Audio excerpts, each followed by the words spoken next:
Over my 12 years as a dietitian, and especially the past 6 years working with busy professionals and parents to help them improve their lifestyle and get rid of the excess weight, I've learned that there is one aspect of weight loss that many people often overlook. When we talk about weight loss, the focus, it's almost always on the diets and the exercise plans.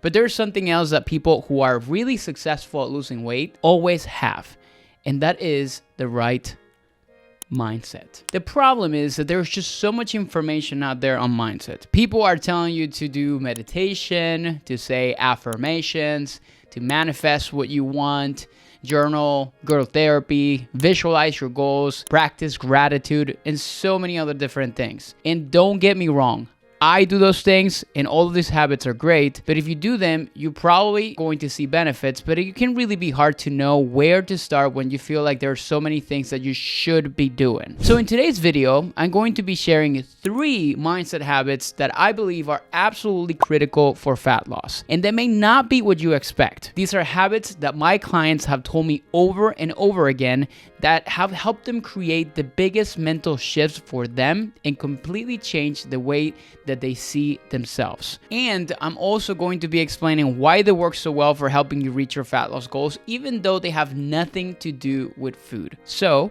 keep watching.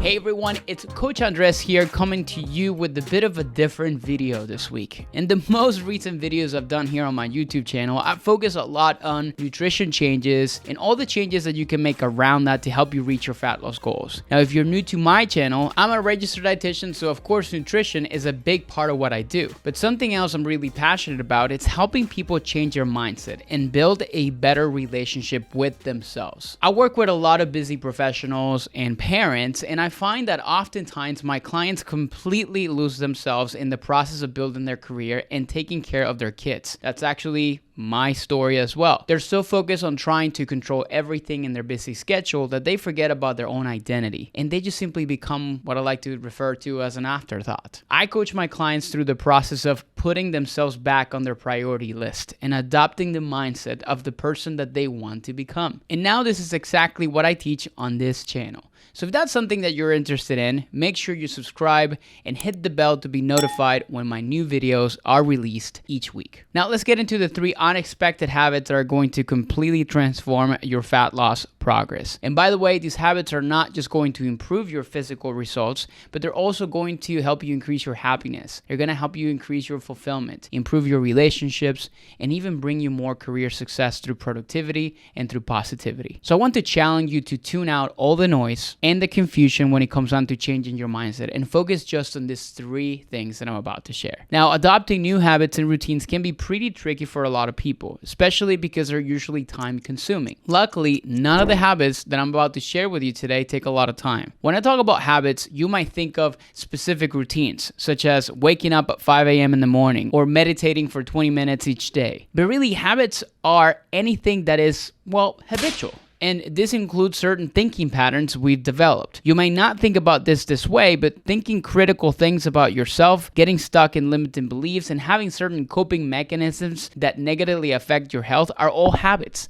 And just like those habits are created, those habits can be replaced and broken. So that's why I say the habits I'm sharing in this video are unexpected, because they are changes that target how you think rather than how you act. Of course, when you think differently, you end up acting differently without too much effort. But I'll explain how that happens throughout the video, and you'll see it when you start doing these things in your life. Okay, that's enough of an intro. Let's get into habit number 1, which is eliminating the all or nothing mentality. This is a type of what it's called in psychology cognitive distortion, and more specifically, adopting a mental habit that I'll explain in just 1 second. To give you an idea of the habit that we're trying to break here, the all or nothing mentality around food and exercise translates into something like, if I haven't done everything, I haven't done anything. When you're stuck in this mindset, anything less that is perfect is considered a failure. This diminishes your ability to celebrate what you have accomplished and typically leads you to quitting over and over again, making it nearly impossible for you to reach your goals. So what does this typically look like? Here's one simple scenario. You planned on going to a fitness class at your gym, but you got stuck at work and you're now late. The all or nothing mindset response would be to say, well, I'll only make half of a class, so what's the point?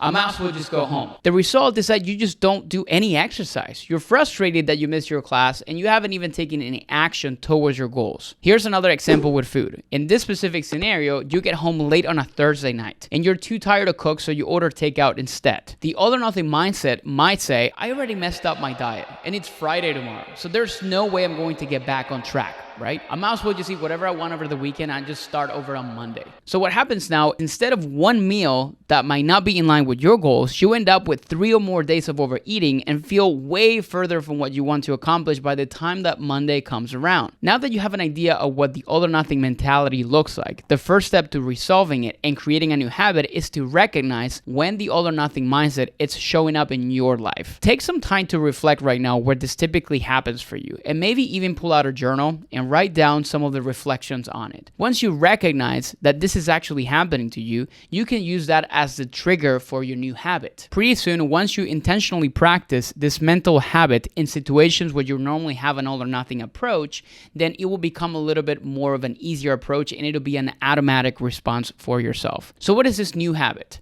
It's called accept and adapt. Step 1, it's accept, which means accepting that perfection every day, it's just simply unrealistic. And sometimes things do not go as we plan them. Next, when things don't go as expected, you have to adapt your goal. Recognize that something is always better than nothing and it's still forward movement. This is happening to me all the time as a new dad. I had all this perfectly laid out plans because I'm a control freak. And then whenever something is off because I have a 4-month-old who is like, well, it's a baby, everything changes and it's really sometimes difficult to adjust. So adapting is readjusting things accordingly. So let's go back to scenario number 1 to see this in action. In scenario 1, you were late for your fitness class. Accept and adapt would look like saying to yourself, I still have 20 minutes and I will feel better if I move my body intentionally today, even if it's shorter than planned. Now the outcome here is that you're gonna get 20 minutes of movement compared to a grand total of 0 in the all or nothing scenario. You also get the feeling of accomplishments and you make forward progress towards your goals. Looking at scenario number 2, where you didn't get a chance to make dinner and you had to order takeout, accept and adapt might mean saying to yourself something like, even though this wasn't what I had planned, I can still be mindful of what I order from the restaurant I'm gonna order food from, and I can focus on eating a balanced meal. You can make that balanced choice from the takeout restaurant, even though it isn't perfect, and move on from that meal after it's done. In this situation, you become more comfortable with flexibility. You start to feel more confident in your knowledge that one inconvenience doesn't actually ruin anything, and you can make continued forward movement. In the book Atomic Habits by James Clear, which I highly recommend you read,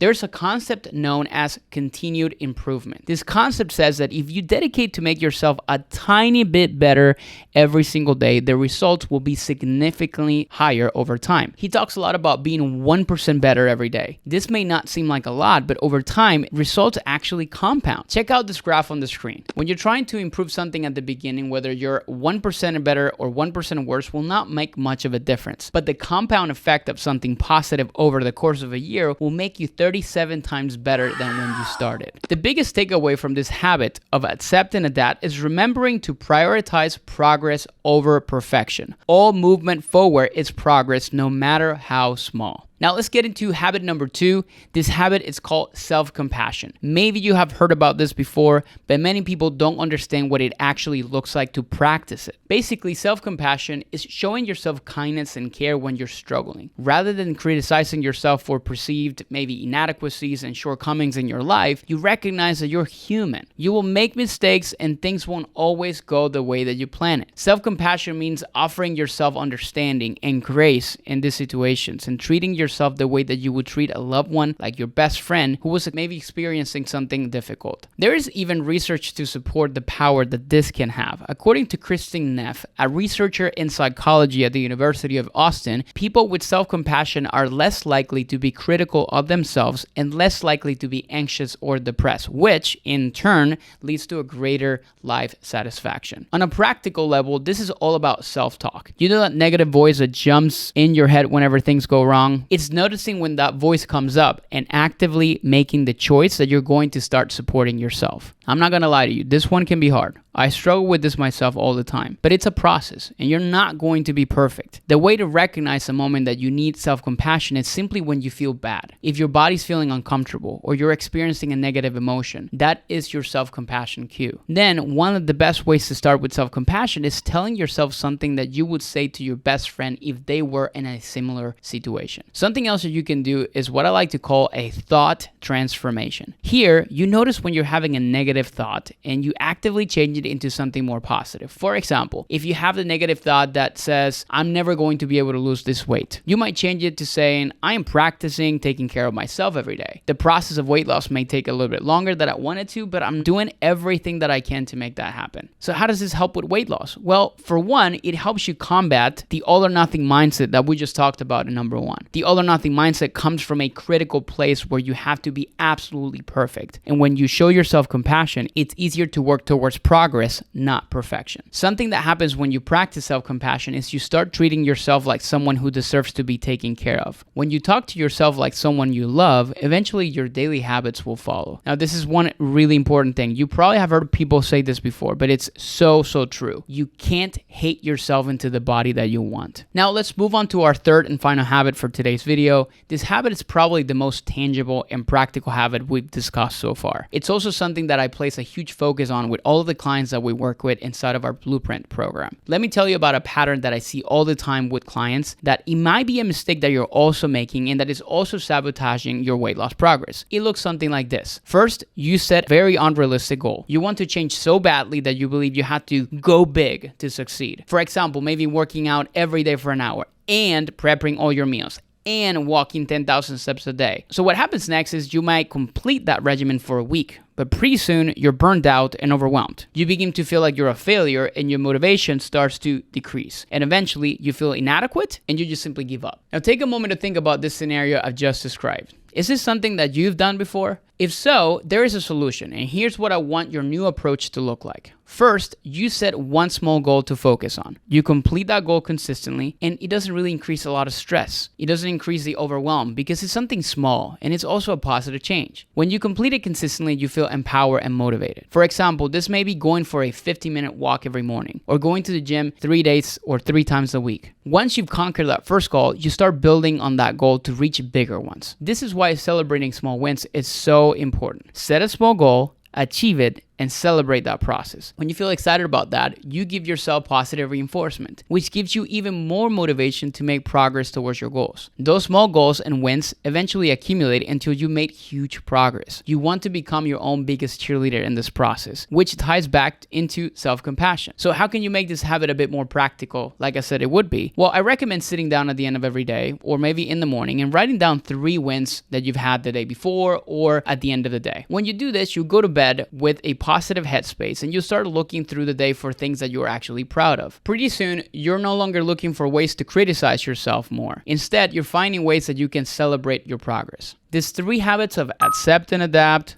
self-compassion, and celebrating small victories that we just discussed today, this is how you reprogram your mind for fat loss. It's not about one instant mindset shift or saying one positive affirmation. It's about doing the daily work of noticing when you're getting into this negative thought patterns and habits and actively replacing those habits with better ones. Pretty soon, what's going to happen is the new thought patterns become your go-to responses. And when this happens, all the other things that support fat loss, such as eating healthy and exercising, become so much simpler because you freed yourself from so much negativity and resistance. And what you have left is taking imperfect but consistent steps towards your goals every single day. I'm also going to leave you guys with this. Imagine you're climbing a mountain and all you're focusing on is the top of it, because that's obviously where you want to climb up to. If you are so fixated on the top of the mountain and you don't really take care of the small steps that you're taking and celebrating victory after victory every single step that you take, you're always going to stumble. Try that. Try trying to walk looking up and never looking at what's in front of you. You're going to fall. And this happens with many different people. All the 3 habits that we talked about here today are all related to that. I hope you guys loved this video, and hopefully you'll try out this mindset shifting habits for yourself. Now, if you want to learn the 4-step framework that we teach busy professionals and parents on how they can start to reframe this thought process with accountability, with education, and also putting on top of that the nutrition, the movement, and the lifestyle changes that we need to be making, go to the link below in the description so you can learn a little bit more about that process and how it works and how it's helping our clients lose 15 to 30 pounds in as little as 12 weeks without cutting out the foods that they like, without going in crazy restrictive diets, and actually exercising and doing things that is good for them, but also good for their families and for their careers as well. Now, if you love this video, hit a little thumbs up and comment below and let me know which one of these habits are you going to work on first. I will see you next time with a brand new video in my YouTube channel. Talk to you soon.